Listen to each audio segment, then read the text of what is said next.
Eu sempre fui usuária, né, sou usuária do SUS e defensora, principalmente, e fico muito feliz de ter construído minha trajetória profissional no Sistema Único de Saúde, seja diretamente ligada ou indiretamente, né. Tem uma atuação, né, na atenção primária da cidade, do município do Rio de Janeiro, uma parte na gestão, né, da atenção primária, é de onde eu falo que minha experiência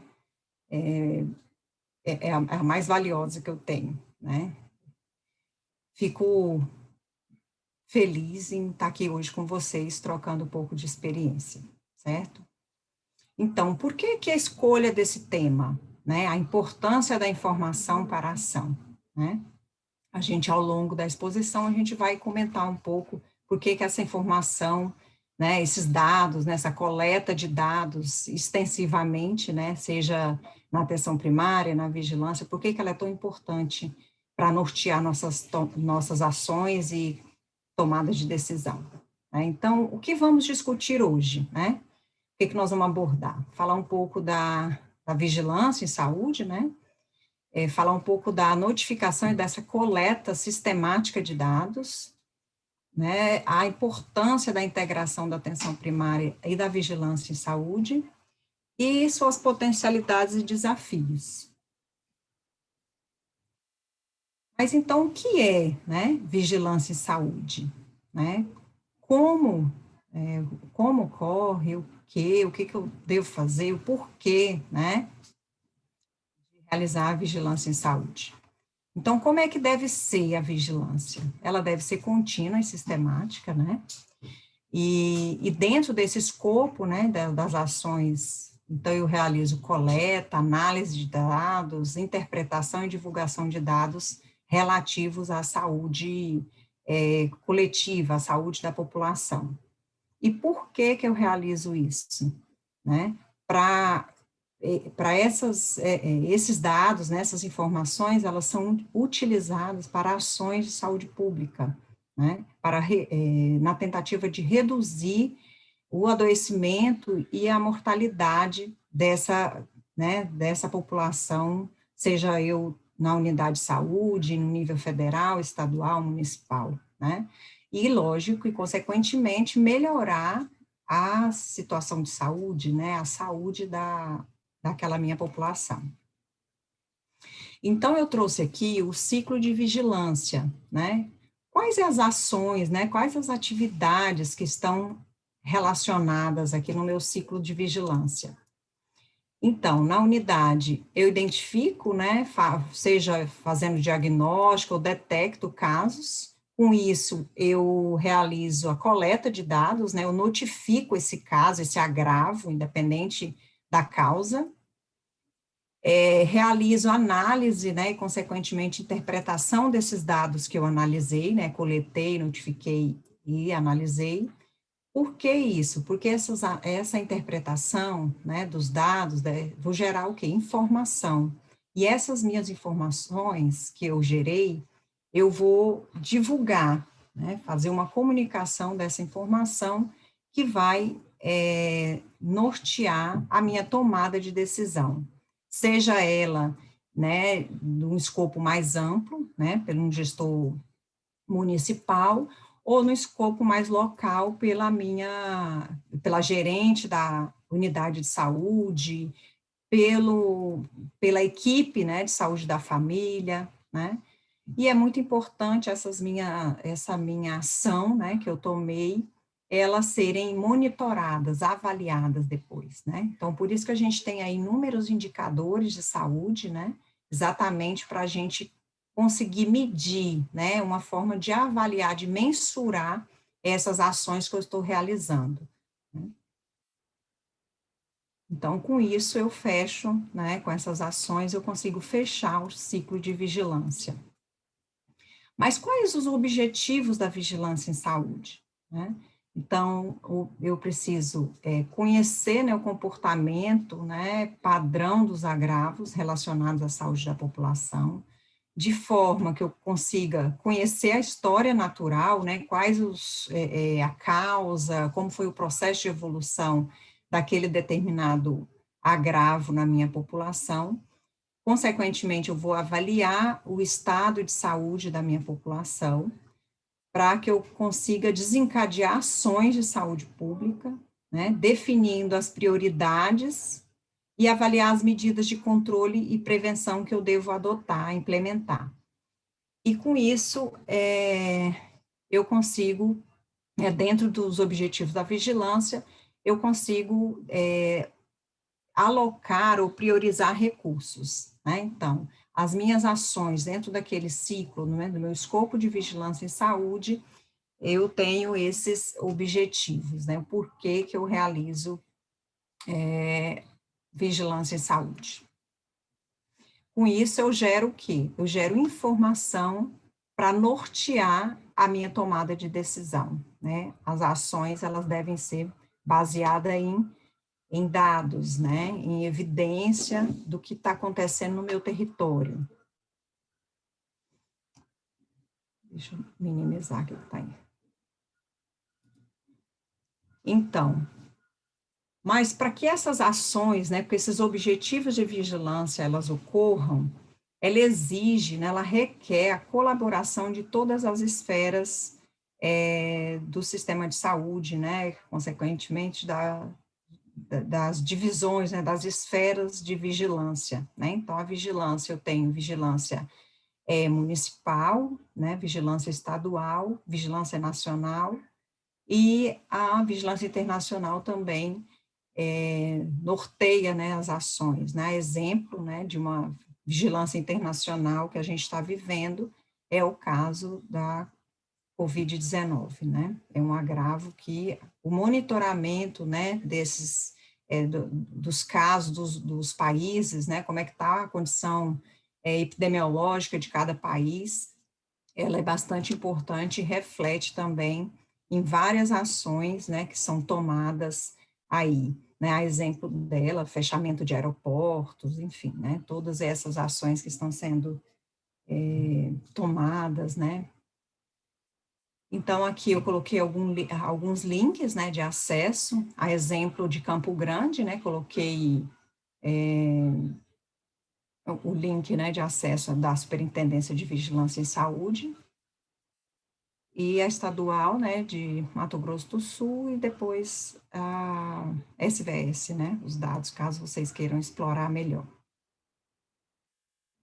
Além da esfera, né, de gestão, né, e também da vigilância em saúde, a gente tem as divisões, né, dentro dessas esferas, a gente ainda tem áreas de vigilância, né, bastante conhecida aí a vigilância epidemiológica, vigilância ambiental, sanitária, né, vigilância de saúde do trabalhador, a imunização e a infraestrutura, que dentro fica os sistemas de informação.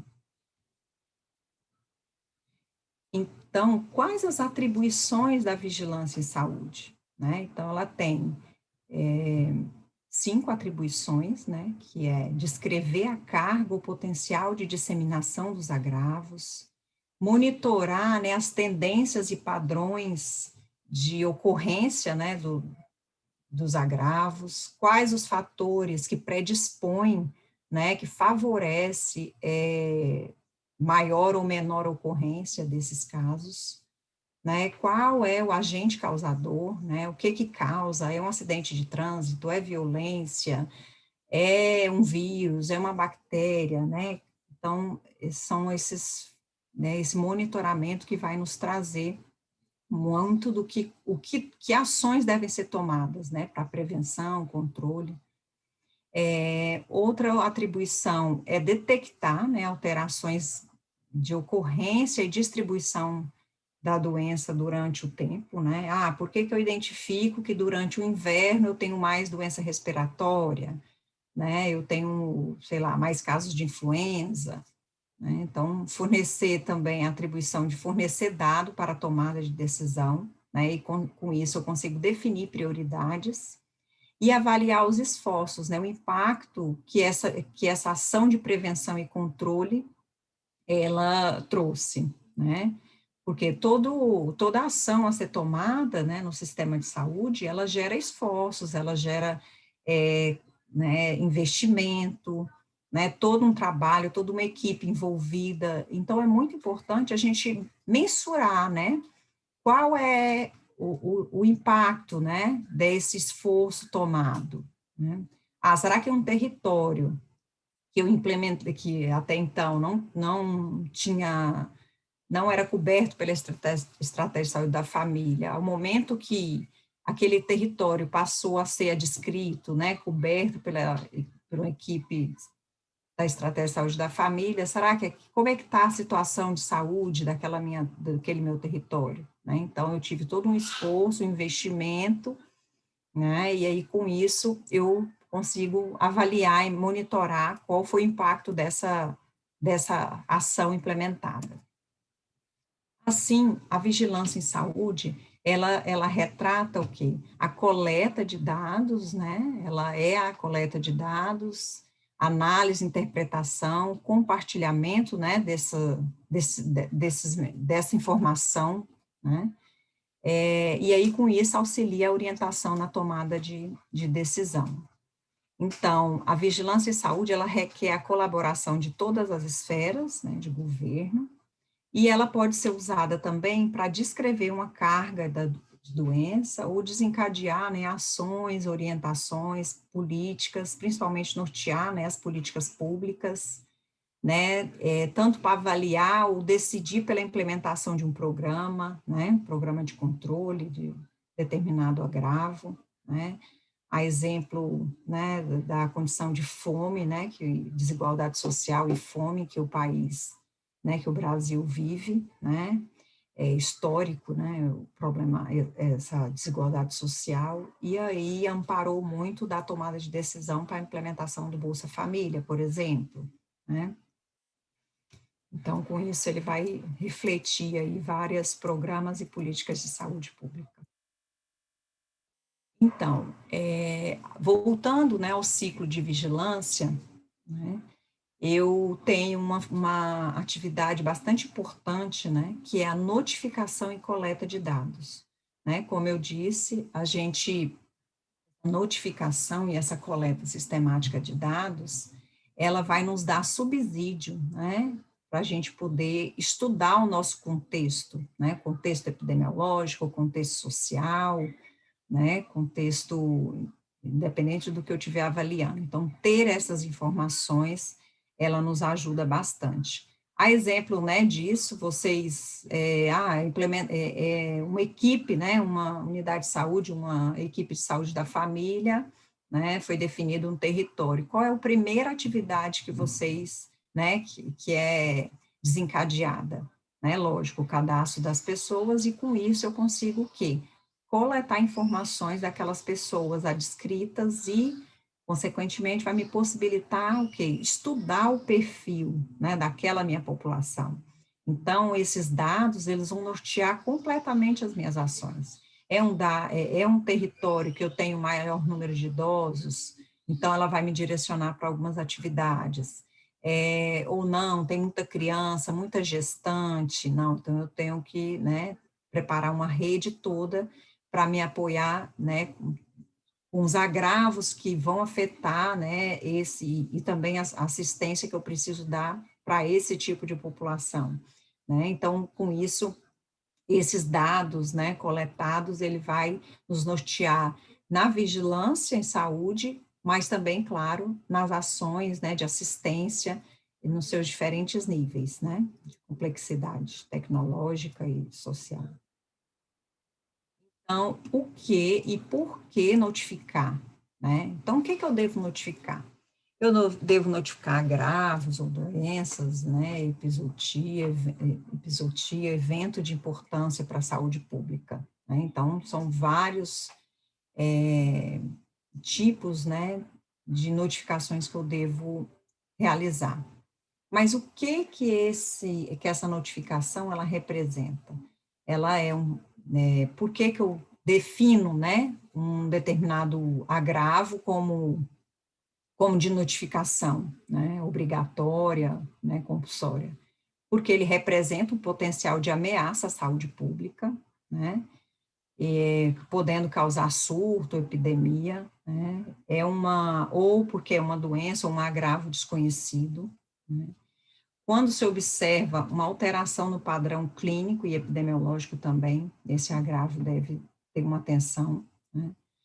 E por que que eu realizo essa notificação?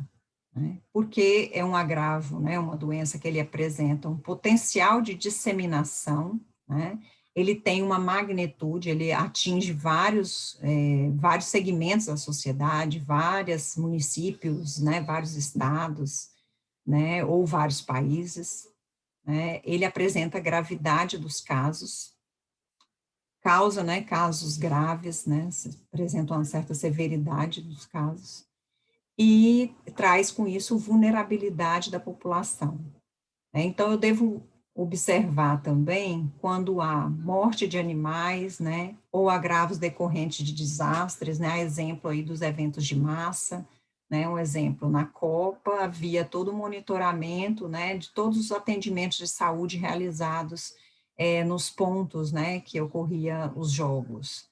Então, seja ele por embriaguez ou, né, um exemplo, né, o sarampo, se identificou, né, que a gente tinha certificação de erradicação do sarampo no Brasil, e aí na Copa do Mundo, né, entrou um caso, e aí com isso a gente teve aí, perdeu essa certificação, né, teve um período bastante difícil de controlar a doença no país, visto que a gente já não tinha mais casos e uma cobertura vacinal até então era eficiente para combater. Então, esse monitoramento, né, desses eventos, né, de massa ou desastres, né, eles devem ser, né, essa observação constante, ela é fundamental para o meu monitoramento e tomada de decisão. Enfermidade ou estado clínico que representa ou possa representar um dano significativo, né, para os seres humanos, a exemplo, a gente fala muito, né, na epidemiologia em doença, né, porque a epidemiologia, ela nasceu, né, a vigilância, enfim, ela nasceu, né, com as doenças infecciosas, então se ficou muito com esse estigma de doença. Então, hoje a gente vem mudando muito, falando de agravo, porque, pode ser uma insegurança alimentar, uma alimentação inadequada, obesidade, nem por isso, né, enfim, não necessariamente esse evento de saúde, ele é uma doença, né? Então, o agravo, ele traz um pouco do perfil do que a gente observa, né? Então, a exemplo, né, na vigilância, a gente muito norteado pela lista nacional, né, de notificação de doença compulsória, né, e aí a gente tem um SINAM, que é o Sistema de Informação de Agravos de Notificação, que a gente tem uma lista de mais de 40 agravos que é monitorado e é notificado, né, obrigatoriamente, seja na Secretaria Municipal de Saúde, estadual, ou pelo Ministério da Saúde, né, aqui mostra um pouco da periodicidade dessa notificação, se ela deve acontecer imediatamente ou semanalmente, né, então, como é também né, o SINAM, então, ele ele compila, né, ele contém todos os dados, né, das diferentes municípios e estados, e aí com isso, por exemplo, o Ministério da Saúde consegue fazer um monitoramento nacional e, consequentemente, o município consegue monitorar, né, o agravo no seu território e, com isso, nortear a sua tomada de decisão, né, que eu só trouxe a lista para a gente, né, dar uma relembrada, certo? Que passou recentemente, né, por alteração, né, o ano passado, né, com a inserção aí do coronavírus. E essa lista, né, de agravos de notificação compulsória, ela é uma lista dinâmica, então ela vem alterando de acordo com o contexto epidemiológico do país, né, então constantemente revista. Então, o município também tem liberdade de, na sua notificação, ela inserir um agravo que, de repente, não é comum, né, em outra região, mas naquele município, o estado então, ele tem essa flexibilidade de inserir um agravo de notificação. Mas essa coleta de dados, como ocorre, né? Então, essa coleta de dados, ela pode ocorrer de duas formas, de forma passiva, que é exemplo do, né, do sistema, o exemplo de quando o usuário busca o serviço de saúde, vai lá na unidade porque ele está com uma ferida na perna e está demorando a cicatrizar, ele não, né, foi lá buscar atendimento, e aí o profissional identifica que aquilo, sei lá, pede um exame, confirma, é uma lesão de leishmaniose. Então, é realizado que a notificação daquele caso, né? Então, o serviço ou qualquer setor, né, profissional daquele serviço, ele pode notificar e deve notificar o caso. Então, esse exemplo, ele é iniciado pelo profissional de saúde, né? E esses dados, esses registros, eles são adequados para um monitoramento da tendência do agravo, né? Então, eu fico observando como é o comportamento daquele agravo ao longo do tempo, né? Então, eu consigo identificar, houve aumento de casos, então eu preciso fortalecer mais as ações. Quais as pessoas, né? Peraí, esse agravo aqui acometia mais pessoas idosas, e agora eu vejo mais casos em pessoas jovens, o que está acontecendo, né? A exemplo aí, né? A gente está fazendo isso agora, né? Observando isso na Covid, né? Era um agravo que causava mais óbitos em idosos, agora você vem mudando a faixa etária, então esse monitoramento, né? E a análise constante dos dados, eles nos permite identificar essa mudança de tendência, né? A exemplo da epidemia de dengue, né? Não, é uma doença endêmica no nosso país, mas a gente sabe que em determinados períodos do ano, né, de acordo com as mudanças da estação do ano, estação mais chuvosa, enfim, a gente identifica o quê? Um aumento do número de casos. Então, com isso, é possível programar as ações, né, de acordo com o perfil epidemiológico, né? Olha, se eu já sei que nesse período ocorre aumento de casos, eu consigo planejar melhor as ações. Um outro tipo de coleta de dados que eu posso fazer, né, como profissional, como serviço de saúde, é essa busca ativa, né? O que é uma busca ativa, né? Eu vou identificar os possíveis casos, né? Então, eu posso fazer essa busca diretamente na comunidade, né, fazendo visita domiciliar e tudo, ou eu posso buscar isso na unidade de saúde, né? Então, para que eu possa realizar uma coleta de dados ativa, então eu preciso fazer uma ação mais direcionada, né? A exemplo, a busca ativa, né, dos contatos aí de COVID, né? Alguns países conseguem fazer melhor isso, outros não, né? Outros municípios conseguem fazer de forma melhor, identifica o caso, qual é a proposta, né? O objetivo de identificar precocemente o caso positivo, para isolar, né, os contatos e monitorar o contato, né, quem teve contato com aquele caso, para identificar se ele vai ficar doente ou não, enfim, né, e claro, bloquear a transmissão dos casos, né.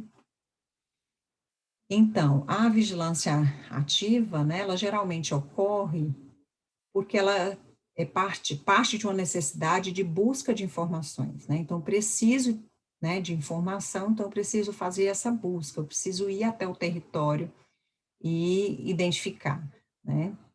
Então, ela é geralmente reservada a doenças ou situações de interesse especial, né? Então, né, não tem, é impossível, vou fazer busca ativa para todos os agravos de notificação compulsória, mas em alguns casos, né, eu consigo sim fazer a busca ativa. A busca ativa, ela me demanda mais esforços, mais recurso mesmo, recurso humano, recurso financeiro, né, então ela é uma estratégia bastante eficiente, né, mas também mais onerosa. No caso da Covid-19, qual foi a estratégia que, por exemplo, adotado em vários municípios, mas a exemplo do município do Rio de Janeiro, eles começaram a monitorar os atendimentos, né, da síndrome gripal, né, da SRAG, né, síndrome gripal aguda, tanto nas unidades básicas de saúde, quanto na rede hospitalar. Então, com isso, você consegue fazer esse monitoramento e uma previsão do aumento do número de casos, né? Então, você consegue, na notificação, né, diante de uma doença, né, aguda e que evolui tão rapidamente, eu só fazer o monitoramento da tendência da notificação dos casos demora, né? Então, eu fazer essa busca nas unidades e esse monitoramento, né, dos atendimentos realizados, ela possibilitou uma agilidade, né, uma previsão mais, uma tomada de decisão, vamos dizer assim, mais sensível, né, mais, que pudesse me dar uma resposta mais rápida. Então, só para a gente, vale lembrar, né, já que né, que a gente falou, que essa importância da coleta de dados, da notificação dos dados, ela é tão importante para nortear, né, para gerar informação e nortear a tomada de decisão, mas vale lembrar que ela tem alguns problemas, né, há problemas que podem afetar a qualidade dos dados, seja ele, né, no preenchimento inadequado, né, das fichas de notificação ou investigação de caso, ou no próprio prontuário, né, aquelas unidades que tem um prontuário eletrônico, né, até mesmo de papel, né, quem teve a oportunidade de fazer pesquisa com prontuário, né, já sofreu muito isso, né, que você busca informação e é muito pobre, né, o detalhamento, né, informação contida ali. Os erros de preenchimento também é um fator que fragiliza, né, e dificulta, né, a qualidade dos dados. O não preenchimento, né, dos campos ou variáveis, notificação, registro de casos duplicados, né, o paciente procura uma unidade, depois ele vai procurar outra, e as duas notificam, né, então, isso gera duplicidade dos dados e dificuldade mesmo para depois eu analisar esses dados. Claro, toda análise, né, previamente eu preciso fazer minimamente um tratamento desses dados, né, para exclusão das duplicatas, enfim. Esses problemas, né, de notificação, de duplicata, né, geram uma série de problemas e dificuldades que vão para a minha análise e geração de informação.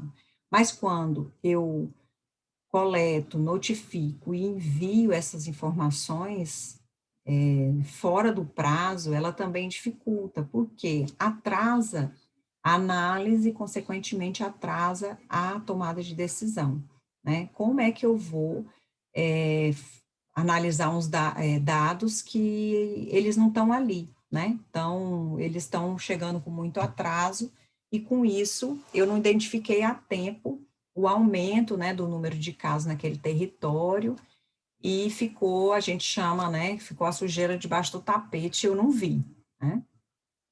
Então, mas qual é a utilidade desses dados, né, da notificação, do registro desses dados para a vigilância, né? Então, a qualidade da informação, ela depende principalmente, né, da coleta desses dados de forma adequada, né? Como eu disse, né, se o dado não é coletado adequadamente, ele vai interferir na qualidade dessa informação que eu vou gerar a partir deles. Então, o cumprimento, né, adequado das funções de vigilância, ela depende, né, da disponibilidade do registro, né, desses dados que foram registrados e que vão nortear a tomada de decisão. Então, os dados, eles devem ser primariamente tratados, como eu disse, para excluir esse, vamos dizer, o lixo, né, do banco, que é as duplicatas, os dados inconsistentes, e aí eles serão estruturados e eles podem representar um poderoso instrumento, né, para gerar informação e nortear o planejamento, a avaliação e aprimoramento das minhas ações de saúde. Esses dados, eles podem contribuir, né, com a democratização e acesso à informação, né, a exemplo disso é a Lei de Acesso à Informação, a gente tem informação de todo nível, de todo tipo no SUS, né, o que a gente precisa é um sistema que integre, né, todos esses sistemas de informação, esses bancos, para que a gente consiga otimizar o trabalho, né, porque o tempo que a gente gasta notificando, por exemplo, um caso, coletando toda a informação referente àquele usuário, né, se eu tiver um sistema integrado, a hora que eu coloco o número do cartão SUS dele, ou CPF, enfim, ele gera automaticamente, ele vai preencher, né, aqueles dados, e eu consigo completar a ficha de notificação, inclusive avaliar se esse paciente é recorrente, se ele já vem sendo acompanhado, em qual unidade ele é acompanhado, onde eu consigo informações complementares, né, para acompanhar aquele caso, enfim, uma série de possibilidades aí. Então, os dados, né, a notificação dos casos, ele é essencial para o meu planejamento em saúde, né, principalmente em vigilância. E com isso eu consigo priorizar, né, as minhas intervenções, onde eu devo focar mais minha atenção, né. Auxilia na gestão dos serviços, né, para implementação, acompanhamento e avaliação de ações de prevenção e controle. E assim, o processo de produção de informação, ele é formado pela coleta de dados, pelo tratamento, pela análise e pela divulgação da informação, né? Então, a gente vê muito no sistema, né, quando a gente conversa, vai a alguma unidade de saúde, as pessoas dizendo, mas eu vou notificar por quê? Eu não vejo utilidade nesses dados, eles não voltam para a gente. Então, dentro dos atributos, né, de avaliação de um sistema de vigilância em saúde, a retroalimentação, né, a divulgação dessas informações é muito importante. Imagina, né, a atenção que o profissional de saúde ele vai dar se ele vê fruto daquele trabalho dele, né? Se chega para mim, sei lá, um boletim que é semanalmente, sei lá, mensalmente, divulgado, e eu sei que os dados que eu identifiquei, que eu registrei, né, eles estão ali, estão voltando para a equipe, né? Então, é como se você visse um retorno direto daquele seu registro, né? Aquela sua notificação dos dados que você coletou. Então, um forte aliado, né, da vigilância em saúde também, do sistema de saúde como um todo, as atividades de informática, né, o setor de informática, que ele contribui, né, com a agilidade dos ciclos de informação, né, no caso, cria aplicativos, prontuários eletrônicos, me possibilita, né, esse gerenciamento dos dados, né, análise mais rápida desses dados, né, transformando esses dados em informação, e principalmente naqueles agravos ou naqueles eventos que eles são de interesse, né, estratégico para o SUS, né? A exemplo aí do ESUS, né, do ESUS AB. Ciclo de vigilância, né, como a gente já viu, a coleta de dados e notificação, ela é muito importante para que a gente possibilite a análise e interpretação dos dados, né, e essa informação, ela me auxilia, me direciona em qual ação eu devo tomar, né.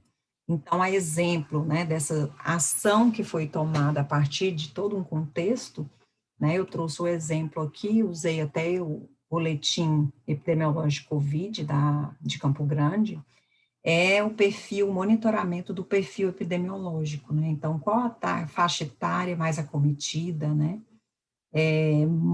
os óbitos, né, qual é a faixa etária, qual é a população mais acometida, tem comorbidade, não tem, a gente já identificou até a questão social, econômica, né, ela influencia, então, você vê que morrem pessoas ou porque não tiveram acesso ao sistema de saúde, né, então, ou não tinha condição de absorver informação suficiente, ou porque não tiveram, né, informação, enfim, a gente vê, consegue identificar aí vários fatores, né, que vão predispor mais uma determinada extrato da população do que outros. E aí, identificando, acompanhando, né, as pessoas, os óbitos, né, o perfil de quem morre mais, vamos dizer assim, foi o que norteou a, a decisão, as ações, né, de vacinação voltadas, por exemplo, para a população mais idosa, né, que apesar de a população em geral, né, ser acometida, os óbitos ocorriam mais em pessoas mais idosas. Então, a vacina, nesse primeiro momento, né, foi voltado aos profissionais de saúde e às pessoas mais idosas, certo?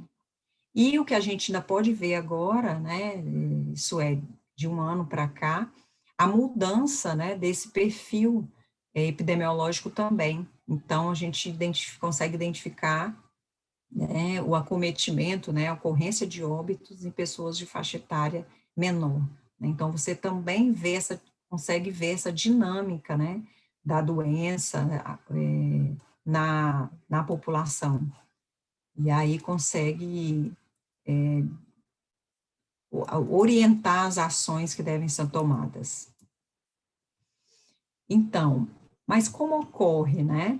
A exemplo da COVID, né? A integração da atenção primária e da vigilância em saúde, né? Então, essa atuação integrada é uma condição essencial para alcance de resultados que atendam às necessidades de saúde da população, lógico, considerando na ótica da integralidade da ação à saúde. Isso em diferentes contextos, né? Covid só foi um exemplo aí que eu citei, mas no controle, né, dos agravos de notificação compulsória, né, no próprio monitoramento dos casos de infecção transmitida por alimentos, enfim, isso é diferente contexto que eu estiver avaliando.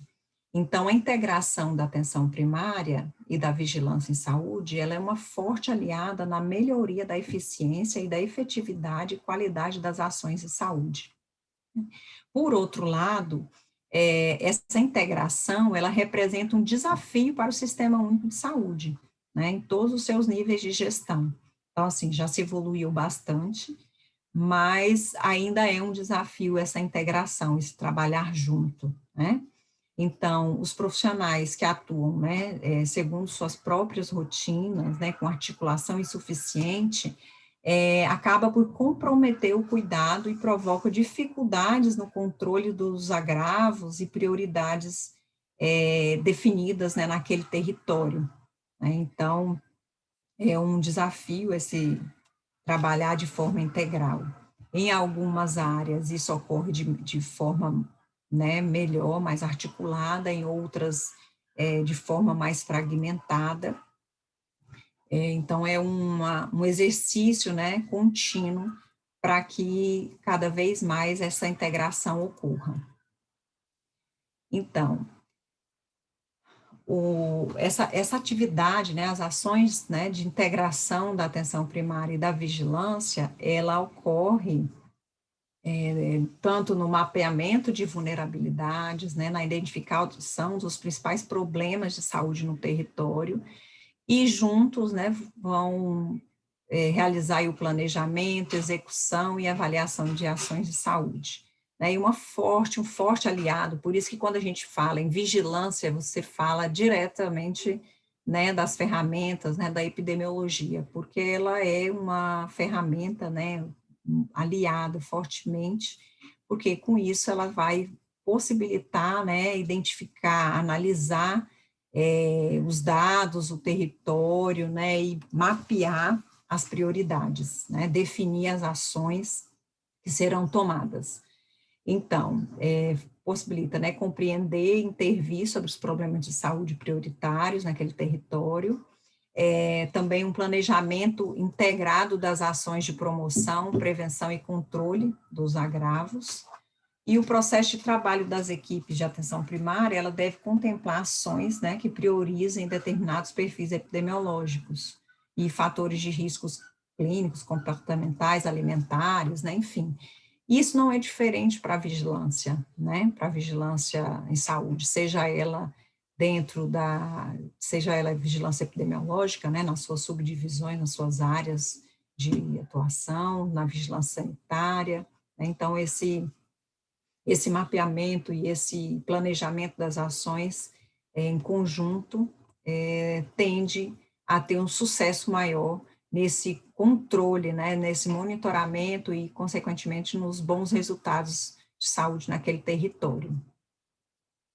Lembrando que, dentro da epidemiologia, né, a epidemiologia descritiva, ela é uma ferramenta muito utilizada no dia a dia de todas as equipes de saúde da família, né, principalmente, em toda a unidade básica de saúde, enfim, independente do modelo que ela adotou, né, monitorando que as pessoas, né, cometidas, faixa etária, sexo, se acomete mais homens do que mulheres, onde que esse, né, evento de saúde ele vem ocorrendo, é mais na periferia, é mais no bairro tal, é mais no município X ou não, ocorre de forma igual no território todo, em que época, né, em que período do ano isso ocorre com maior frequência.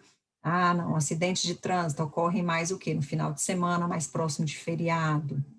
Né? Então, o tempo todo, traçar o perfil, né, epidemiológico daquela minha população, aí eu uso aí essa forte aliada, né, que eu faço primeiro um estudo descritivo daquela população que eu estou avaliando. Então, como identificar, né, esses problemas prioritários que a gente vai trabalhar naquele território? Então, a primeira atividade, né, como eu disse, que a equipe, né, da atenção primária, ela faz é um diagnóstico daquele território, né. Quando eu visitava as unidades de saúde no Rio, né, trabalhando numa área de planejamento, quando a gente via ações muito descontinuadas, aquela menor desempenho, né, de determinada unidade de saúde ou equipe, a gente identificava muito essa fragilidade no diagnóstico do território, né? Então, conhecer a sua população, né, o perfil daquela população adscrita é fundamental para guiar, para nortear as ações a serem, a serem implementadas, a serem realizadas. Então, ela é uma ferramenta, né, para classificação e estratificação de risco, né, eu consegui identificar, né, como identificar os problemas de saúde, né, então, vai me nortear nisso. Elaborar um mapa do território, né, identificando grupos, famílias ou indivíduos mais expostos ou vulneráveis, a percepção o momento da escuta, né, do acolhimento ao usuário, é um momento importantíssimo, né, para eu poder identificar, identificar as necessidades e poder traçar o que é prioritário naquele meu território, a discussão das reuniões de equipe, né, a análise da informação epidemiológica, né, desses dados coletados o tempo todo, seja de doenças de indicação compulsória, seja no meu perfil, né, da população ali descrita, né. Então, a integração, né, as ações integradas, né, da atenção primária e da vigilância em saúde, é uma prática centrada na pessoa, na família, né, na comunidade, e as ações de vigilância, elas são transversais a todas as ações, né, da equipe de atenção primária, né, da estratégia de saúde da família, por exemplo. Então, tanto a atenção primária quanto a vigilância, ela tem responsabilidade compartilhada, né, seja na atenção à saúde, seja na gestão, certo? Uma ação integrada realizada também é o raciocínio epidemiológico, né? Então, a gente faz muito no matriciamento, né? Então, esse raciocínio epidemiológico por trás daquele caso, né, que está sendo discutido, a estratificação e classificação de risco, né, organização da agenda, ações de promoção da saúde, prevenção, né, as ações integradas de agentes comunitários de saúde e agentes de combate à endemia, ela é uma forte estratégia, né, então, é uma potencialidade naquele meu território, né. E quando eu penso em potencialidades e desafios, eu fiquei ainda em dúvida aqui, na hora de eu colocar isso, eu falei, gente, muita coisa aqui, ela é uma potencialidade sim, né, se ela funciona, mas também se ela não funciona de forma adequada, ou não, de forma que não seja integrada, ela pode apresentar um desafio também, né? Então, por exemplo, numa equipe onde eu tenho ações de atenção primária e vigilância trabalhando de forma integrada, ela vai me representar uma potencialidade, né?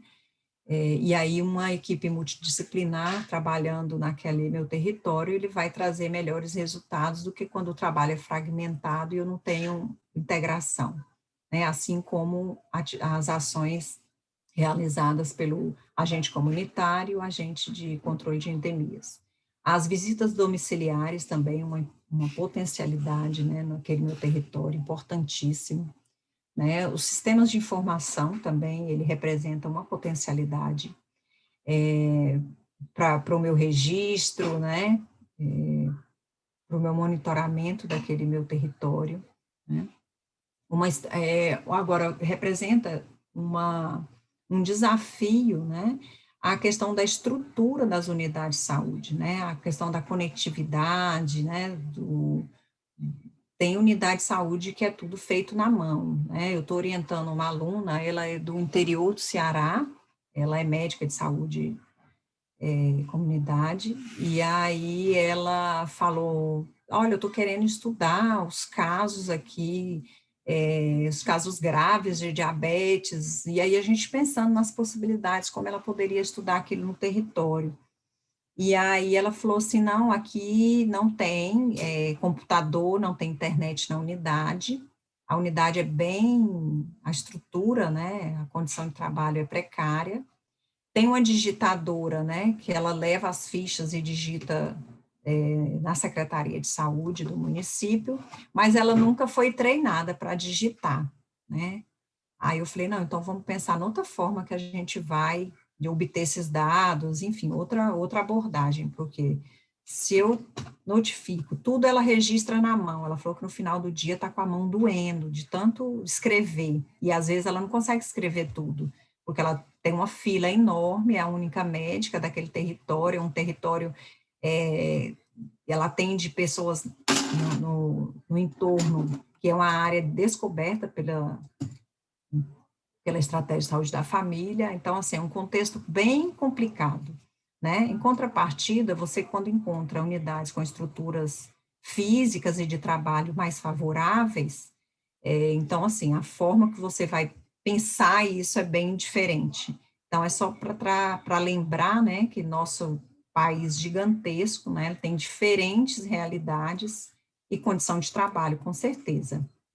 Então, aqui, eu só trouxe um exemplo, né, a exemplo disso que eu falei dos sistemas de informação, pode representar uma potencialidade, né, a questão da rede nacional de dados em saúde, né, mas se a gente for pensar que a gente ainda, como o Sistema Único de Saúde, não conseguiu vencer as questões básicas, né, uma unidade que não tem computador, que não tem internet, né, então, assim, a gente acaba vendo que esse avanço não vai chegar naquela unidade, né, naquela região que ainda não venceu barreiras, vamos dizer assim, barreiras básicas, né.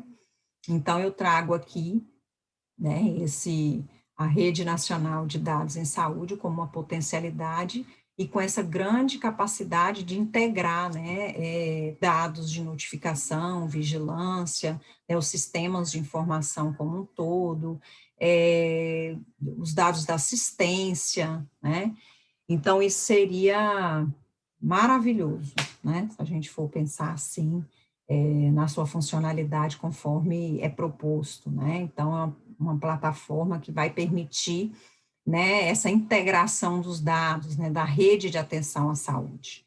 Então, a gente comemora pelo ponto né, da possibilidade que causa, mas, por outro lado, gera um desafio, uma preocupação de pensar, mas e o resto, né? Tudo bem, pode funcionar em alguns lugares e onde não tem, né? Como é que a gente vai lidar com esse desafio enorme que é posto?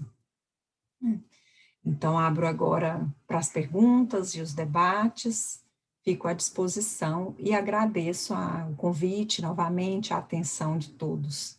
E continuamos aí em defesa do nosso Sistema Único de Saúde para todos, né?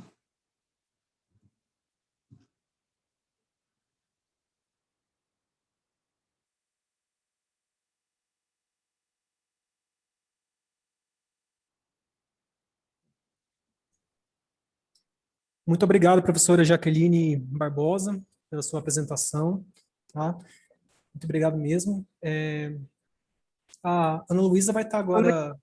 Isso. Vamos Isso. abrir aqui para pergunta, Jaque. Tá. Vou observar se tem algum questionamento aqui no chat, mas a gente geralmente deixa os residentes fazerem as perguntas aqui. Tem a Regiane trouxe uma indagação aqui falando sobre a questão da ambiência e dos sistemas de informação de algumas unidades que não ajuda a realizar o melhor trabalho.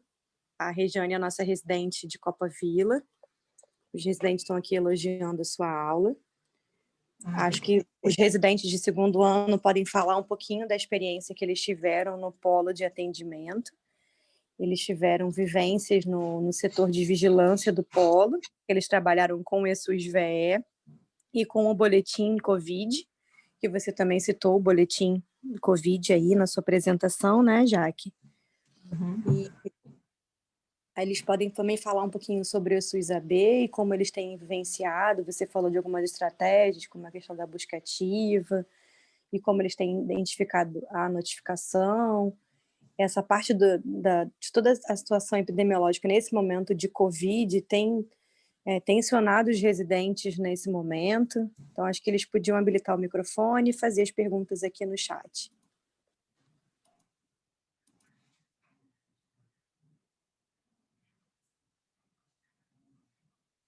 Regiane, quer começar?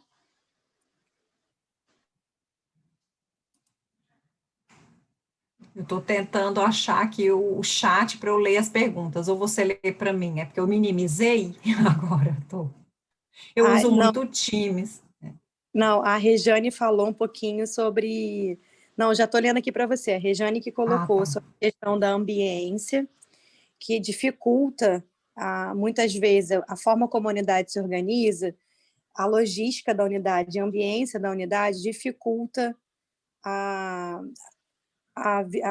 utilização dos sistemas de informação, né? Como se fosse a dificuldade de você registrar e utilizar os sistemas de informação no mesmo momento. E ela está dizendo sobre as dificuldades da própria ambiência das unidades. Ela colocou isso no chat. Os residentes estavam elogiando aqui sua aula, agradecendo a aula, falou que a aula foi excelente. E agora é o momento deles habilitarem o microfone e fazerem as perguntas. Boa noite, Jaqueline. Boa noite, Regiane. É só mais uma colocação, que a Ana falou, nós tivemos a experiência ano passado, né, enquanto R1, na participação nesse movimento da pandemia, né, então a gente participava, e hoje também estamos participando, né, graças a Deus, para a vacinação, não mais como era ano passado, mas tivemos essa experiência com o ESUS-VE, né, e que é a parte da notificação, uma parte mais integrada com a vigilância. O quanto as informações são importantes, né? As pessoas precisam entender que aquela coleta de dados, ela é muito significativa porque ela vai ter um porquê lá na frente, né? E a questão dos exames, como que era o fluxo, porque não era uma realidade nossa, né? E nem era uma vivência direta. A gente tem o hábito de notificar sífilis, uma hepatite na unidade, né? Uma coisa mais tranquila, vamos colocar assim, porque é mais a nossa rotina, não é uma coisa que foi tão demandada que nem foi essa questão do coronavírus, né? Então, aprendemos a trabalhar de uma forma emergente, né? Assim, foi de uma hora para outra, dormimos de uma forma e acordamos de outra. E foi um aprendizado muito significativo. A vigilância, eu gosto muito dessa parte da vigilância, principalmente quando você fala de iniciar um território, né? Porque ela te abre um leque naquele território, porque aí você consegue identificar, fazer um diagnóstico, né, através, igual você falou, da coleta de dados. Então, eu tenho, assim, grande prazer de trabalhar nessa questão, né, os meus diabéticos, minhas gestantes, as crianças, as pessoas com hanseníase, né, tuberculose, aquelas mulheres que tiveram perca, né, natimorto, por exemplo. Então, assim, vai para o sistema, né, da vigilância, eles dão um feedback para nós depois, né, por que aconteceu. Então, foi muito significativo. Essa questão até que você falou da questão do ambiente das unidades, que nem essa sua, que você está orientando, que não tem nenhum... Nós, graças a Deus, ainda temos alguma coisa, né? Mas hoje, trabalhar, não consigo nem imaginar trabalhar só de forma manual, que não tem a tecnologia. Então, porque, assim, nos limita muito, muito mesmo. Então, é uma pena, né, que em alguns estados ainda, em alguns municípios, ainda haja essa realidade. Sim. Eu posso comentar individualmente, Ana Luísa, ou eu... Pode, né? Você fica à vontade, já, que é a forma como você achar melhor. Tá. Rejane, realmente você levantou uma questão que todos estão sofrendo, né? Realmente a gente nunca tinha vivido um cenário nem próximo, assim, do que está sendo, né, a pandemia. Então, realmente inviabiliza e dificulta, né? Não vou dizer inviabiliza, né? Mas dificulta, né? Todo o planejamento, né?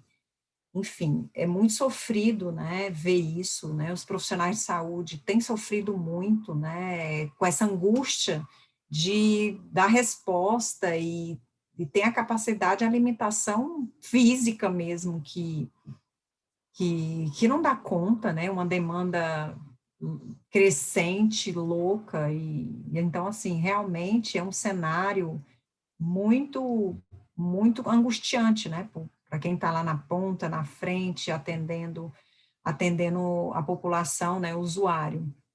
Mas, por outro lado, né, é pensar de que você está fazendo o que é possível, né, realmente é o que dá para fazer no momento, né, é diminuir, minimizar a dor daquelas pessoas, né, atender o máximo de pessoas possível para que, enfim, possa dar um atendimento digno. Realmente é um momento muito difícil. E mais difícil ainda para aquela unidade que já sofria, né, com essa falta de estrutura de trabalho. Eu acho que para qualquer trabalho que você for desenvolver, tem uma condição mínima, né, de estrutura mesmo, de equipamentos, eles são muito importantes. E, com certeza, a unidade de saúde, a equipe que não tem, né, condição de trabalho, né, na verdade, vai se cansar e vai trabalhar muito mais, porque ela vai ter que escrever tudo, enquanto que quando você tem, sei lá, um prontuário eletrônico na unidade, você já identifica o paciente, você já consegue fazer uma identificação muito mais rápida, né, tem sistemas que permitem alerta, né, olha, se eu identifiquei o paciente suspeito hoje, mesmo que ele não venha à unidade, eu consiga entrar em contato, olha, você, né, como é que foi, monitorar melhor esse caso, né, com certeza você traz aí uma questão bastante importante, né, e fico feliz de você identificar e compreender, né, essa importância do registro, né, dos dados e e das ações de vigilância também, né? Em alguns locais isso é mais fragmentado, em outros, como eu disse, trabalha de forma mais integrada. E o quanto, né, já que o ESUS começou com um sistema ainda com muita fragilidade, né, tem melhorado bastante o ESUS-AB, tem se potencializado, mas ainda é um sistema que precisa se qualificar. Quando a gente olha para outros prontuários eletrônicos que outros municípios já trabalharam, até olhando para a realidade do Rio de Janeiro, a gente tinha um prontuário eletrônico que cruzava diversas informações e a gente começa a trabalhar com o ESUS e a gente começa a ter outras listas paralelas, isso é muito ruim, criar listas paralelas que não são listas oficiais. Então, a gente tem que tentar cada vez mais potencializar os nossos sistemas oficiais. E aí, ao mesmo tempo, a gente tem os sistemas oficiais que não conversam entre si, você falou isso ao longo da sua apresentação. Então, hoje a gente tem que trabalhar com o ESUS-AB, com o CPNI, com o ESUS-VE, com outros sistemas de informação, com o SIM, com o SINAM, com outros sistemas de informação que a gente gostaria muito que eles conseguissem se integrar para que fosse mais fácil, tanto para o profissional de saúde, quanto para que essas informações fossem unificadas e de fácil acesso. E é um desejo de todos os profissionais de saúde, né? E que a gente tivesse essas informações mais integradas possível. Analisando agora recentemente o banco do ESUS-VE, é possível observar o quanto a gente hoje não consegue saber, nesse cenário epidemiológico, qual é a realidade de casos de Covid de uma equipe de saúde da família. Isso é muito grave. As equipes não conseguem monitorar os seus casos porque elas abrem uma notificação de um paciente que vai realizar um teste rápido de antígeno ou um teste rápido de anticorpo na unidade, elas abrem a notificação no SUS-VE e elas não encerram. Ou elas abrem a notificação de um paciente que vai realizar o PCR e elas não encerram aquele caso fica pendente ali no SUS-VE. É como se fosse um paciente de tuberculose de Sinan, que a gente não encerra aquele caso. E quanto isso é ruim, as equipes não conseguirem dar seguimento à vigilância epidemiológica daquele caso. É importante que a gente compreenda os dados e o quanto esses dados são fundamentais para a gente definir as estratégias. E você falou isso claramente na sua apresentação, quando você traz que os dados dos óbitos foram fundamentais para a decisão de quem a gente iria vacinar. E quanto as variantes do vírus agora podem ser fundamentais para a gente redefinir o nosso Plano Nacional de Imunização. Então, se a gente tem isso muito bem mapeado, muito bem desenhado, muito bem organizado nos nossos sistemas oficiais, a gente consegue tomar as melhores definições e decisões de saúde pública, pensando o quanto isso precisa estar claro nos nossos sistemas de vigilância. Né? Então, trazendo aqui para as outras questões que a gente tem no chat, uma questão aqui bem pontual que a Alice está trazendo, o quanto ainda as notificações no município de Campo Grande ainda ficam sobre a responsabilidade do enfermeiro. E isso é uma realidade, né, Alice? A Alice traz esse questionamento, em que agora também ela também fala que agora tem uma escala de teste rápido no Covid e que desde ontem começou uma planilha para ser preenchida no final do dia, sendo que às vezes a escala não é do enfermeiro, mas acaba que no final do dia é o enfermeiro que tem que enviar a escala, então ela questiona o quanto as atribuições acabam ficando mais na atribuição do próprio enfermeiro, isso sobrecarrega o enfermeiro. Então, se a Alice quiser habilitar o microfone para falar isso é um questionamento, né? O quanto o enfermeiro fica a cargo da vigilância. Isso não é uma atribuição específica de uma categoria, isso é uma atribuição de todas as categorias, né, Jaque? E tem mais uma outra colocação aqui do Matheus, falando que na vigilância no passado tivemos o primeiro contato com os desafios, sendo que uma dificuldade da integração das informações, como o cartão do SUS duplicado, e as dificuldades com alguns dados, como o número de telefone, que dificultava também o monitoramento. Acho que ele está falando do telemonitoramento dos casos. Acho que é isso, Matheus, né? E a Priscila também está falando do ESUS-VE. Muito bem, Priscila. Saudade de vocês. Eu olho para os meninos aqui escrevendo, sabe, já que o coração enche de saudade aqui, ó. Priscila, enfermeira de Tiradentes, falando do ESUS-VE, do monitoramento dos pacientes COVID, quando fazia o telemonitoramento, para ver se o paciente como é que estava e como é que estava o acompanhamento do paciente sintomático. Fala mais uma vez, Matheus falando também do monitoramento do paciente sintomático. Ó, já mandaram hashtag Volta Ana. Não convida 2 vezes que eu volto. Campo Grande é muito sensacional. Ih, tô vendo que o Rio vai perder você. Se alguém quiser habilitar o microfone para fazer as perguntas, já que pode fazer nos seus comentários. Bem lembrado, né, a questão da divisão de tarefas, né, o enfermeiro, ele é um profissional que geralmente fica sobrecarregado na equipe, né, mas eu acho muito importante discutir isso na reunião de equipe, né, discutir atribuições, né, a vigilância, ela pode ser notificada, né, por todos os profissionais daquela unidade, né, não precisa, independente da sua, né, de ser graduado ou não, inclusive até pela população ele pode notificar. Então, não é uma atribuição específica do enfermeiro. Então, eu acho que na reunião de equipe vale a pena relembrar, né, discutir um pouco as atribuições para dividir um pouco essa tarefa. E, com certeza, Ana Luísa, o ESUS, ele está evoluindo, né? Eu acho que esse feedback e essa colaboração dos profissionais em relação à sua utilização é fundamental para o seu aperfeiçoamento, mas eu acho importantíssimo, né? Pena que a gente demorou tanto para a gente implementar um sistema único para o país inteiro, né?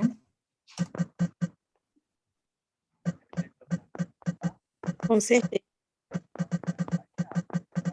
Mas alguém tem conhecimentos? Estão falando aqui do monitoramento, foi uma atividade, eles participaram ativamente, já que os residentes participaram ativamente do acompanhamento no telemonitoramento, né? Lá em Campo Grande.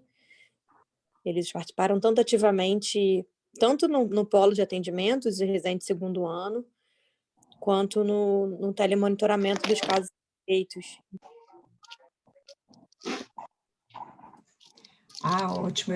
Eu ouvi mesmo na apresentação passada, falando da telemedicina e esse telemonitoramento. Achei muito interessante. Acho que Campo Grande está saindo à frente aí, depois vai ter muito a contribuir com outros municípios também.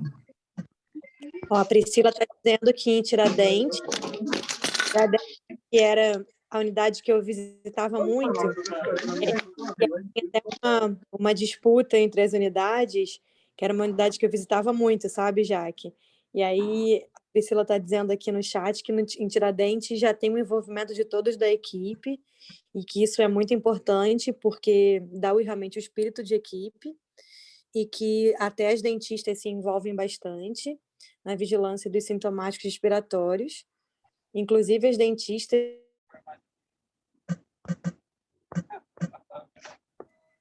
Que bom, gente. Frutos já aí da residência, né, da presença dos residentes. Sim. E aí, então, elas estão falando aqui já de Tiradentes, colocando aqui já o envolvimento da equipe como um todo em Tiradentes também. Priscila, se quiser falar um pouquinho sobre como tem sido a sua experiência, compartilhar. Como é que tem sido a experiência em Tiradentes. Matheus, se quiser falar um pouquinho da experiência do telemedicina, do telemonitoramento.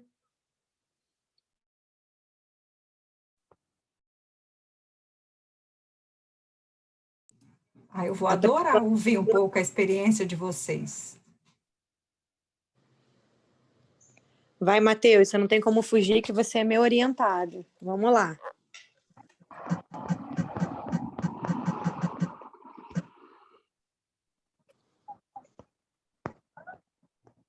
Vai, Matheus, agora habilita o microfone, senão eu não marco a reunião com você, que eu estou te devendo uma reunião. Era mais o que eu tinha colocado mesmo aí na vigilância do ano passado, né? Para a gente poder fazer o monitoramento e também a notificação lá nos boletins diários, né? Que saía lá do Polo. Era mais essa questão dos cadastros duplicados mesmo, números de telefone que muda constantemente, né? E até para a gente poder tentar contato com a unidade de saúde na hora de referenciar também era um problema constante aqui, né? Porque às vezes a gente também orienta o paciente, faz cartinha e tudo, e mesmo assim esse paciente ele se perde no caminho, né? E acaba recorrendo sempre mais à UPA. Então, aí são situações que acontecem muito aqui, né? Mas o que eu tinha colocado também do SUS-VL, na hora que a gente vai notificar, e a notificação ela já foi feita antes, ela parece que já foi feita, né? Mas a gente faz uma outra, e aí eu não sei se para quando o gestor ele vai ver isso daí, né? Se isso daí aparece tudo integrado para ele, ou se aparecem várias notificações, né? Então, é uma das coisas aí que a gente identifica na prática diária.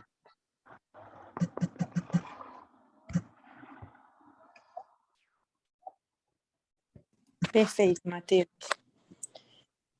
Apesar das ameaças, Matheus, agradeço por você compartilhar e trazer um pouco dessa dificuldade, né? Com certeza isso aparece também na experiência, né? Na vivência dos outros colegas, né? Nas outras unidades que eles estão atuando. Ele perguntou ameaça por quê? Porque eu falei que eu só ia marcar sua reunião comigo de orientação se você habilitasse o microfone. Acho que tu não ouviu essa parte. O Matheus, já que ele é dentista, e ele falou uma curiosidade que eu não sei se você acompanhou, que quanto ainda em Campo Grande, a atenção primária está se estabelecendo como porta principal de referência para os usuários. A UPA e os CRS, né, que são os centros de emergência, né, lá de Campo Grande, ainda se configura como porta preferencial de acesso. Então, a atenção primária tem buscado aí o seu espaço para se tornar a porta preferencial de acesso. Isso tem sido uma conquista aí da residência, quanto esses meninos, né, os nossos residentes, nossos R1, e agora os novos R1 e os nossos atuais R2 estão atuando para mudar esse cenário, fortalecendo a atenção primária com os nossos grande programa aí de residência de medicina de família e comunidade, residência multiprofissional em saúde da família, para fortalecer a atenção primária do município, a atenção primária sendo mais resolutiva, e a gente, de fato, organizando a porta de entrada do sistema. Porque quando ele fala que as pessoas ainda buscam a UPA, é porque esse acesso não estava organizado ainda no município. Então, isso ainda é um desafio para o território lá em Campo Grande. Mas aí a gente tem unidades aí com um número importante de equipes, então Copa Vila e Tiradentes são unidades, Moreninha também, unidades com um número importante de equipes, e as outras unidades também fazendo um trabalho bem sensacional no território, já tem escrito uma nova história aí no município. Ana, boa noite. Eu gostaria de complementar essa situação, porque assim, provavelmente isso acontece porque a gente está fazendo melhorias na unidade de atenção primária, mas porque a cobertura não é em toda Campo Grande, né? Porque quem trabalha no 24 horas e na unidade de saúde da família percebe que o atendimento do 24 horas não é bom, certo? Ele não é nada resolutivo. E é assim, o que eu tenho dúvidas a respeito de, assim, o que você acha que acontece, provavelmente por causa da cobertura, né? Mas assim, se quiser complementar, mas assim, porque assim, se o atendimento 24 horas não é bom, não é melhor do que o atendimento da unidade de saúde, e ele não é resolutivo, o que faz o paciente ir para 24 horas em vez de ir para atenção primária? Ana Luísa, você quer responder? Eu acho que é importante a gente trazer um pouco da experiência que a gente viveu. Eu e a Ana Luísa, a gente, na época, tinha um papel um pouco parecido no Rio, em 2000 e... Quanto? Deixa, até me perdi, 2012, 2011, 2013, depois, né, seguiu a gestão. É normal, né, quando você começa a fortalecer a atenção primária e ser, consequentemente, mostrando maior resolutividade, né, com isso você vai também adquirindo confiança daquela população, e a população, ela vai procurando melhor a unidade, porque, historicamente, as pessoas buscavam atendimento onde? Né, historicamente, elas iam naquela, ou pegava número às 5 da manhã, na porta da unidade básica, ou então ela ia para um lugar que ia, né, para uma unidade que ia resolver aquele problema agudo de saúde, né, mas ela, historicamente, ela nunca teve alguém que de fato acompanhasse. Então, à medida que entra no território, né, a equipe de saúde da família, né, com uma metodologia de trabalho totalmente diferente, né, humanizada, né, com sentido de acompanhamento, toda a lógica da população, é um período até para orientar aquela população, né, então, isso com o tempo vai mudando, né, a gente fazia na época estudo da demanda, né, Ana Luísa, e aí a gente via isso mudando, né, esse acompanhamento, esse monitoramento desses atendimentos, eles mudavam. Como?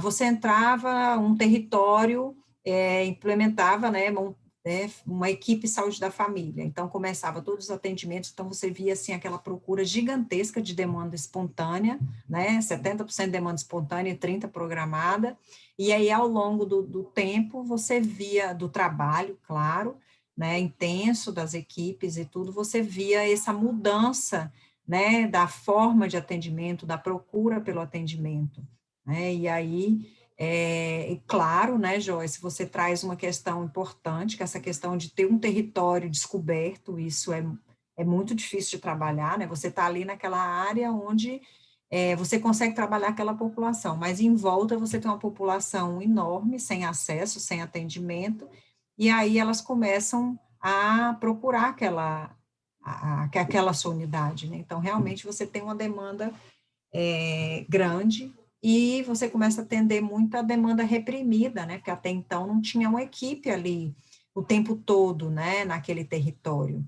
Então, você começa a ter essa procura gigantesca, mas com o tempo a tendência é tudo ir se acalmando, quem estava sem atendimento começa a ter, e vai entendendo que as situações que ela podem ser agendadas, elas serão agendadas, que nem todo condição de saúde, ela tem essa necessidade de atendimento médico, né, que outros profissionais podem atender, enfim, vai mudando toda a lógica de trabalho no território.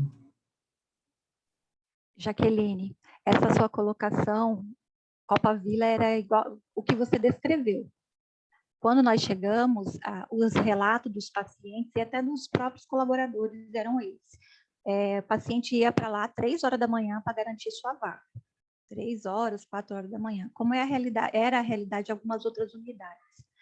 E quando foi implantado a saúde da família, que o paciente chegava ao acolhimento, ele era bem recebido pela equipe, a gente perguntava já na porta de entrada, o que o senhor precisa, o que a gente pode te ajudar, eu preciso renovar minha receita, aí a gente falava assim, o senhor pode hoje? Porque a gente já consegue, né, atender o senhor hoje. Já teve paciente de olhar e me agradecer por uma coisa assim, como se eu conseguisse uma consulta, ela renovasse a receita, o médico pediu o exame porque precisava, viu a necessidade, ela conseguiu agendar o exame no mesmo dia, ela conseguiu pegar a medicação que ela precisava no mesmo dia. Ela falou assim, eu não acredito que isso aconteceu comigo, sabe? E eu fiquei olhando para ela, que era uma coisa tão, assim, para mim ali já é hoje, graças a Deus, né, a gente consegue acolher a Copa Vila, e a fala sempre era, eu fiquei sabendo que mudou todos os profissionais. A gente fala, não mudou todos os profissionais, estamos melhorando o atendimento, né? Estamos ampliando o número, explicando continuamente o que é a saúde da família, qual é o propósito da saúde da família, né? Garantindo a eles todos os atributos que eles têm direito. Então, assim, você descreveu a Copavila e, assim, mesmo que Campo Grande não tenha 100% de cobertura, é uma semente. E para ter 100% de cobertura futuramente, precisa de profissionais capacitados. Não basta só ter uma graduação e falar assim, eu tenho perfil, vou trabalhar na saúde da família. Não é assim. Você realmente tem que se especializar, tem que estudar, você tem que entender, né, Ana? Hoje todo mundo sabe quais são os atributos da atenção primária, né, Ana Luísa? Então, assim, hoje é um novo pensamento, né? Então, assim, é muito gratificante, muito bom mesmo. E futuramente, se Deus quiser, quem sabe, né? Estaremos nesse 100%. Que orgulho, gente. Campo Grande que se cuide, que eu roubo essa menina para o Rio de Janeiro. Ai, muito bom, viu? É bem isso mesmo, você falou, Rejane. É uma mudança de pensamento e de postura e de processo de trabalho. Então, assim, quando o profissional você entra na unidade, que até então era aquele dito, né, modelo tradicional, né, toda aquela resistência, briga, não sei o quê, né, e aí depois você vê ou aquela pessoa mudando, ou de unidade, ou ela mudando de postura, é muito gratificante, né, e fica parecendo para o usuário, que até então não tinha acesso, de que aquilo é quase um milagre, um favor, né, que você está fazendo para ele, né, enquanto que aquilo deveria ser a rotina, né, o costume, né, do atendimento, mas é muito triste, gente, 5 horas da manhã, 3 horas da manhã, dormir na fila, né, isso é desumano. Ô, Jaque, o Maurício está pedindo para falar um pouquinho sobre alguns resultados do teleatendimento no município de Campo Grande. Pode habilitar o microfone, Maurício. Boa noite a todos. Boa noite, professora Jaqueline. Boa noite, Ana. Bom ter você aqui de novo. Boa noite, Maurício. Eu estou fazendo, nesse instante, um trabalho junto do teleatendimento da Secretaria de Saúde. E esse teleatendimento, ele trata, né, com as pessoas que têm as suas dúvidas quanto à Covid. Então, quando a gente fala isso, a gente está falando de 1 milhão de dúvidas, né? Hoje, a dúvida principal é: quero me vacinar. Ao longo do tempo, a gente foi percebendo como é rica a coleta de dados, apesar de a gente ter alguns pontos capengas aí no sistema. Dentro da Secretaria de Saúde, a gente tem uma dificuldade muito grande, exatamente pelo que foi conversado. Os sistemas não se comunicam, então os nossos 3 principais sistemas, né, o CISREG, o IGEA e o ISUS, né, eles têm vários pontos que não se comunicam, então isso trunca muito a informação. Mas a gente começou a perceber como é incrível e rica a informação, né, a coleta de dados que a gente consegue fazer. Então, assim, só para a sua informação, né, nós começamos aqui a fazer um estudo dentro da Secretaria de Saúde desses dados, e esses dados se complementam muito com tudo que é produzido pela residência que está sendo levada adiante. Então, todos esses dados trazem um perfil de atendimento, né, do usuário e um perfil do usuário em si.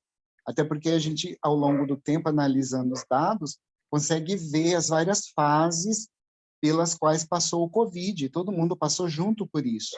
E para a gente, como a gente está analisando esses dados de atendimento diário, a gente percebe essas fases. Hoje a fase é a fase da vacina.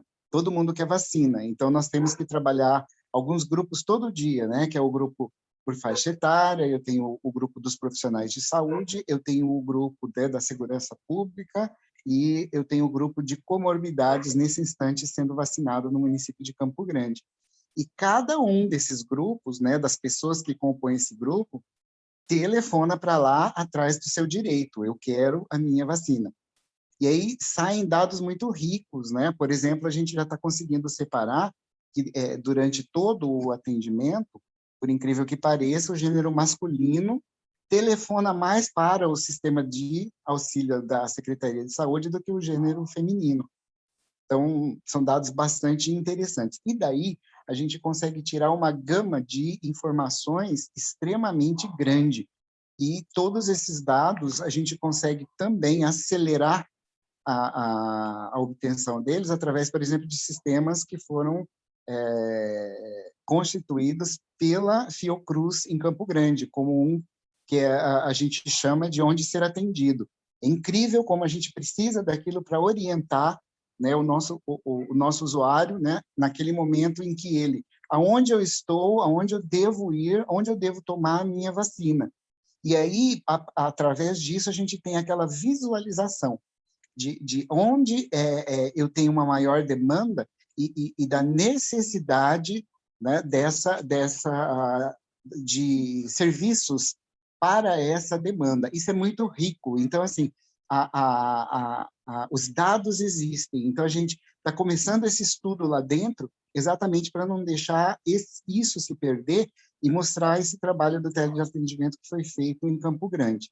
E só complementando um ponto que a senhora falou, hoje a gente já busca trabalhar a epidemiologia descritiva para se aproximar da população, porque gráficos não são legíveis, talvez, para a população, mas a epidemiologia descritiva ajuda ela a entender por que nesse momento eu tenho que priorizar o grupo dos idosos, por que nesse momento eu tenho que priorizar quem tem determinadas comorbidades e determinadas comorbidades estão de fora. Então, isso ajuda bastante, né? E tudo isso sai da epidemiologia descritiva. Então, isso dá um orgulho bastante grande de estar fazendo parte desse estudo, né? Até a doutora Kate, né, está trabalhando junto com a gente lá do Rio. Então, é um negócio muito, dá muito prazer de ver que a residência como um todo, ela está imiscuída dentro de um grande sistema e que tudo que ela faz diferença nesse instante para que a gente olhe lá na frente e tenha uma visão científica de tudo que foi feito. Obrigado, desculpe eu me delongar tanto. Imagina, fantástico o trabalho, fantástico, e agradeço por trazer essa experiência, esse relato aqui. Isso que você falou, né, a residência, ela está fazendo toda a diferença nesse processo, né, de fortalecimento da atenção primária, e aí faz isso, né, o residente vai melhorar o serviço, né, a qualificação dele e, consequentemente, vai ajudar na formação dos outros profissionais, né, que à medida com que vocês trabalham, né, enfim, discutem isso com a equipe, né, você vai qualificando a equipe como um todo, né, então é fantástico esse trabalho e assim, tomara que outros municípios também tenham, né, oportunidade de viver essa experiência. Com certeza, Campo Grande né, vai ser um divisor d'água isso, e vai compartilhar essa experiência, né, vivida para outros municípios, né, assim como o Rio de Janeiro viveu, né, a gente agora está levantando das cinzas, mas as experiências feitas, implementadas aqui, elas não se apagam, né, independente da mudança de gestor, enfim, né, e fico muito feliz. Eu tive em Campo Grande, iniciozinho de março, provavelmente devo ir em abril, final de abril, por aí, e aí depois vou conhecendo aí alguns de vocês, visitei algumas unidades, depois eu vou nesse Copa Vila aí que está muito falado, viu? A Paula me falou muito, ela também, Ana Luísa, tá que nem você, um coração partido de ter mudado de Campo Grande. Campo Grande tá morando no nosso coração ainda. Aí tem toda um hashtag que é Voa Copa, time Tiradentes, time Parque do Sol, time Batistão, eles são ótimos.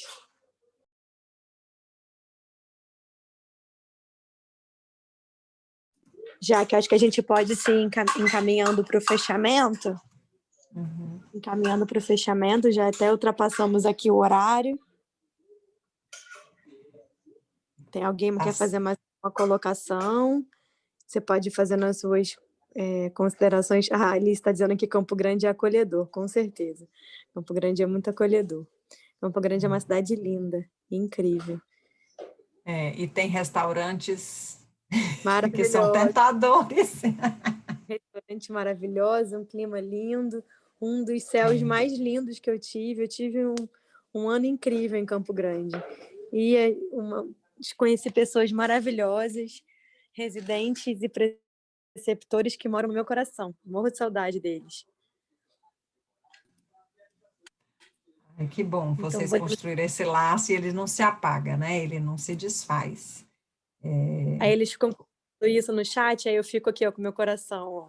Ficam escrevendo isso no chat, já tá cheio d'água aqui. A gente pode, então, encaminhando aqui para finalizar. Você quer fazer suas considerações finais, Jaque?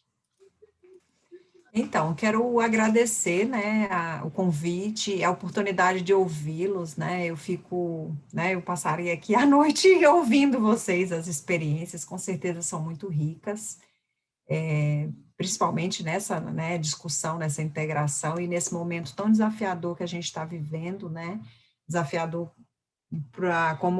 como cidadão, desafiador para o sistema de saúde, né, então eu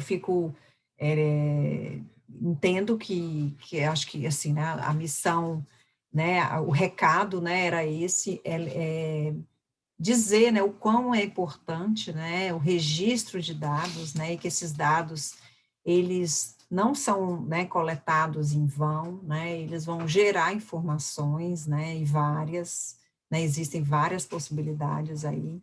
Realmente a gente tem desafios, e são muitos, né, a gente tem aí o próprio forma de notificar, de registrar esses dados, mas eu acho que está caminhando, né, para melhorar e isso vai facilitar, né, o planejamento, as análises, né, a tomada de decisão.